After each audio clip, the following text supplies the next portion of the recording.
name is Craig Pryor. I'm with the Valemount Community Forest. Thank you all for coming. It's nice to see everybody here. We've been changing our business over the last few years, which has kind of led to this moment.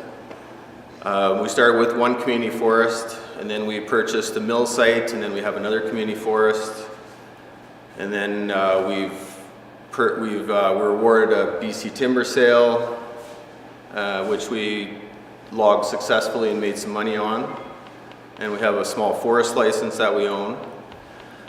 And all these things together change the way we do things. We're not just a true community forest, a singular community forest. We're trying to do all these other things at once. And that's led to issues, tax issues and liability issues, and structural issues, I guess, as well. So what we're trying to do now is we're trying to isolate the community forest in one company, and then basically everything else can go in a separate company called the Valemount Industrial Park Company Limited. So the community forest, which is really the bread and butter of what we do, is the money making, right at this moment anyway, it's the bread and butter, the money making entity. We want to protect that in one company and isolate it. And the other one is we're trying to do more things. The industrial park, we have renters in there now. We have Cedar Valley Holdings, we have Valemount Stone, we have Kinder Morgan. We have a Dunkley lumber lease. We leased to Canfor last year for 6 to 8 months or something like that. So, and we have people interested this year in coming on board. So we're starting to get busier, and we need to do something here. So Craig, we're here on an interesting night. There's a proposal that's been put forward. Can you kind of lay it out in layman's terms what's happening? We're trying to restructure our business. We've grown from a single community forest to 2 community forests, and we purchased industrial land.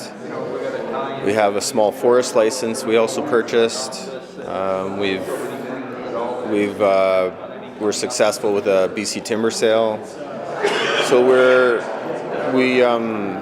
now collecting money fairly regularly from other sources besides the community forest, which puts us into tax issues, and it's getting too much for our business setup. So you have the enviable position of doing well and making money, and now there's a possibility that you might be taxed on it. Can you say why that is? Because it seems to people that it's owned by the village. Why would you be taxed? Can you kind of explain that? Yeah, and these are all good things that are happening to us. We're just falling into a trap. So the government, of course, has their tax rules, and one of the tax rules is if you go above 10% income in non-community forest avenues, that can open you up to income tax from the government for everything, not just what you've done other than the community forest, but the whole community forest. And that's not by a year end, that's by any time. So in April and May, when we're not logging, we're still collecting lease money from the industrial site, and that breaks the 10%, because it's probably more like 80 or 90%. So that opens us up to taxes, and we don't want to pay taxes if we don't have to.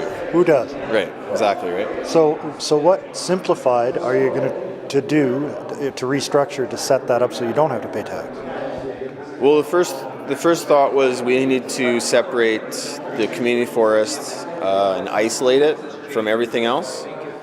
So we're setting up 2 businesses. One is just the 2 community forests, and they're isolated, and that'll just be COM4. So that gets rid of the 10% rule. And the other company will be basically everything else: the industrial lands, any timber sales, forest licenses, or anything else we could think of to try and make money, right? So So basically, so we'll have two companies, and so that's the tax issue. The other issue is liability issue. As we get bigger and more busier, the possibility of something going sideways in a business deal or someone suing us for whatever reason is a liability. And right now we have the village is the direct owner, and these people can come straight back to the village and and ask for money and sue. So we're setting up basically these two companies will be limited partnerships, which is still owned by the village, but they're, and I'm not an expert on this. I brought the experts in to help out with these questions. Well, I think I understand, but basically, for people who might be afraid of some big change, the village is still the only shareholder. Yes, the village is the 100% shareholder. They still select all the board members. They still have control. So there'll be two limited companies underneath you, limited partnerships, in which the community forest is the general partner and the village of Valemount is the limited partner. So that limits their liability and also allows the money to flow through from, which it does now, to flow through from the community forest into the village, no matter how you make it, without being taxed. Yeah, that's correct. Basically, what we're planning on doing is creating two partnerships. One partnership for the community forest and one for all the other businesses that McBride is involved in. The partnership is going to consist of, or sorry, not McBride, Valemount. I was just talking to people from McBride, so I had McBride on my mind. The one community forest partnership between Valemount and the Community Forest Corporation is basically just going to be those two partners. The Community Forest Corporation will be the general partner, so they'll carry on all the day-to-day business, they'll enter into all the contracts, they'll assume all the liability for the operation, and Valemount will be like a silent partner. Basically, they'll basically control it through their ownership of the Community Forest Corporation, but they're going to be a silent partner in the sense that they're not going to be taking active steps or active roles in the day-to-day management of the limited partnership. So instead of being called the Valemount Community Forest Limited, I think is the name right now, is it? Company Limited. Company Limited. It's going to be the Valemount Community Forest Limited Partnership, and the general partner, which will be the corporation, Company Limited, will carry on most of the day-to-day business, with Valemount being in the background. And we'll do the same thing with the other businesses. We'll have a separate limited partnership for those for the leases and the various other commercial ventures that Valemount's going to be involved in. As Craig mentioned, as you said, the opportunities have started to evolve. They've kind of all gone into one pot, which used to just be the community forest.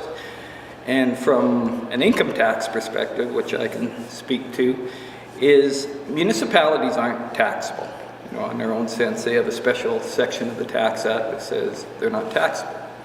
And then there's a special section, another section right behind it that says if the municipality owns a corporation, i.e. Community Forest Corporation, then that corporation isn't taxable except, and it's that except that these things are really the next steps are going through. And the except is that corporation that's owned by the municipality cannot earn more than 10% of its earnings from a location that's outside the municipal boundaries. And so when you think of where the community forest is actually being harvested, if you look at where the development park's at, if you look at where the other forest licenses that are being pursued are at, for the most part, they're outside the community boundaries. If it was all inside the community boundaries, we wouldn't be having this conversation. But because more and more is outside that community boundaries, is one, we're trying to isolate them. Because what the problem is if you go offside at all, everything that's done inside the Community Forest Corporation is taxable, including some things that were relied on previously as not being taxable. It's really difficult to get back on side. What's the next step here? Well, we have a draft articles of incorporation, so we have to set up a new company, and we have a draft limited partnership agreement. So after we wanted to talk to the public, we wanted to talk to people and get their opinions, and if there's anything, then we could alter them. And if there wasn't, then we could submit this to the municipal officer, who's a government, basically a government office, and they will approve or give us comment back on these things. And we're assuming that they'll give us some comments, and we'll have to amend them, adjust them a little bit, and then resubmit it, and then they'll approve that. And when they approve those, then we can create the new company, and then we can try to figure out what to do from there, right? Kind of rolling everything and separating the company, the existing company. Right. So the village is still the shareholder. They'll still appoint board members to the community forest. But I think I did see somewhere, not sure where it was, that because the village is now a partner, they won't be able to appoint people from council onto the board. Is that correct? Yeah, right now there's 2 councillors on the board of directors. And when this is all said and done, they won't be on there anymore, on the board of directors.